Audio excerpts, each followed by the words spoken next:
Assalamualaikum warahmatullahi wabarakatuh. Sahabat Lentera Siroh yang dirahmati Allah, kita akan menyaksikan parade kisah Lentera Siroh Anak, Sang Matahari Dunia. Selamat menyaksikan. Abdullah bin Ahmad bin Hambal pernah bertanya kepada bapaknya, "Wahai ayah, siapakah Asy-Syafi'i itu sehingga saya sering mendengar ayah mendoakan kebaikan untuk beliau?" Hai anakku, Asy-Syafi'i bagaikan matahari untuk dunia dan kesehatan untuk badan. Apakah ada pengganti untuk keduanya? pada suatu hari, Imam Ahmad berkata kepada murid-muridnya, Semua yang engkau lihat dariku dan sebagian besarnya berasal dari Imam Asy-Syafi'i. Dan tidaklah aku melewati malam selama 30 tahun kecuali aku mendoakan kebaikan untuk Imam Asy-Syafi'i. Sahabat Lentera Siroh yang dirahmati Allah, seperti apakah kisah Sang Matahari Dunia tersebut? Mari kita simak kisahnya.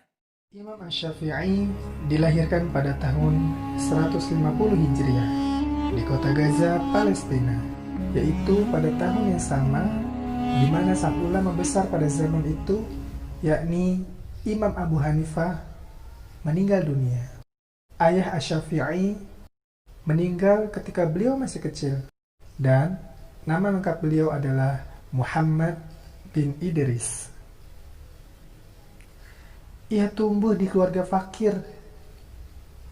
Bahkan ia tidak memiliki rumah di Palestina. Namun, walau sebagai anak yang yatim dan serba kekurangan, Imam Asy-Syafi'i tidak pernah merasa rendah diri. Beliau pun tidak malas belajar. Malah sang ibu turut serta mendampinginya dan selalu menyemangati beliau. Anakku, meski kita miskin, tetapi kamu harus berilmu. Belajarlah yang rajin, agar kelak kamu bisa mengajarkannya kembali kepada orang lain. Namun Bu, kita tidak punya uang untuk membayar guru. Ibu yakin guru yang akan mengajarimu pasti mengerti. Ibu akan meminta keringanan kepada mereka. Sejak saat itu, Asy-Syafi'i kecil menimba ilmu kepada ulama Mekah. Bahkan, pada usia 7 tahun, Asy-Syafi'i sudah dapat menghafal Al-Quran 30 juz. Bacaan Qurannya pun sangat bagus dan enak didengar. Dan karena hafalannya ini, Asy-Syafi'i sering diminta gurunya untuk membantu mengajar membaca Al-Quran kepada anak lainnya. Dan dari sinilah beliau mendapatkan upah beberapa dirham dari sang guru. Kehidupan yang miskin membuat Asy-Syafi'i kesulitan untuk membeli buku. Namun, beliau tidak putus asa untuk terus belajar.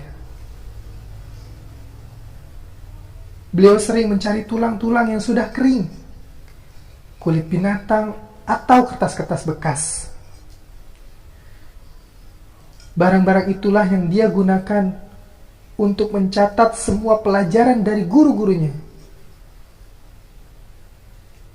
Semua itu beliau lakukan karena beliau tidak suka meminta-minta kepada orang lain.